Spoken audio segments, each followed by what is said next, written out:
வணக்கம் மக்களே! எல்லாரும் எப்படி இருக்கீங்க? நல்லா இருக்கீங்களா? இந்த பதிவு எதுக்கானதா பார்த்தீங்கன்னா, நேத்தைக்கு சண்டே தலையோட அக்கா பையனுக்கு நிச்சயதார்த்தம். ஸோ, அதனால வந்து நாங்க ஃபங்ஷனுக்கு போயிருந்தோம். அங்க போனதுக்கப்புறம் பார்த்தா, நம்ம தலைக்கு தாய்மாமா அப்படின்ற பட்டத்த குடுத்து, நெறைய தாய்மாமா சடங்கெல்லாம் செய்ய வச்சாங்க.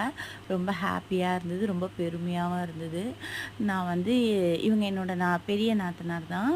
அ இவங்கள நான் எவ்வளோதான் திட்டினாலும் சரி, இவங்க வந்து நானாவது அப்படியே கம்பீரமா பேசாம இருப்பேன். இவங்க பேசுவாங்க, நல்லா பேசுவாங்க. அவ கத்துனாலும் அங்க வந்து நல்லது ஏதோ ஒண்ணு இருக்கு அப்படின்னு சொல்லுவாங்க.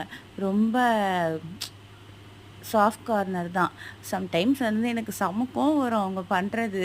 ஆனா நல்லா திட்டி விட்டுருவேன். இருந்தாலும் வந்து ரொம்ப நல்ல ஒரு கேரக்டர் தான். நான் தான் கொஞ்ச நாளுக்கு முன்னாடியெல்லாம் புரிஞ்சுக்காம இருந்தேன். ஆனா எனக்கு புரிஞ்சுக்காம இல்ல, நம்ம சொல்றத கேட்க மாட்றாங்களே தெரியலனாலும் அப்படின்னு சொல்லிட்டு கோவத்துல இருந்தேன். இப்ப அவங்களே வந்து இது பண்ணாங்க. அந்த பை எடுத்துட்டு வந்திருக்காங்க பாருங்க, அவங்க தான் தலையோட அக்கா. கிராமத்துல இருந்தாலும், அவங்க பசங்கள வேற லெவல்ல வளர்த்துருக்காங்க. என்னதான் பெரியவங்க எங்களுக்கு பிரச்சனை இருந்தாலும், அவனுங்க 2 பேருமே சரி, பாப்பாவும் சரி, "மாமி இப்படி மாமி", அவனுங்க 2 பேரும் "அக்கா இப்படிக்கா, அப்படிக்கா" எல்லாமே ஷேர் பண்ணுவாங்க. நல்லா படிக்க வச்சு 3 பசங்களையும் வேற லெவல்ல கொண்டு வந்திருக்காங்க. இப்ப 2ண்ட் பையனுக்கு தான் மேரேஜ். 1 பையனுக்கும் பொண்ணுக்கும் முடிஞ்சிடுச்சு.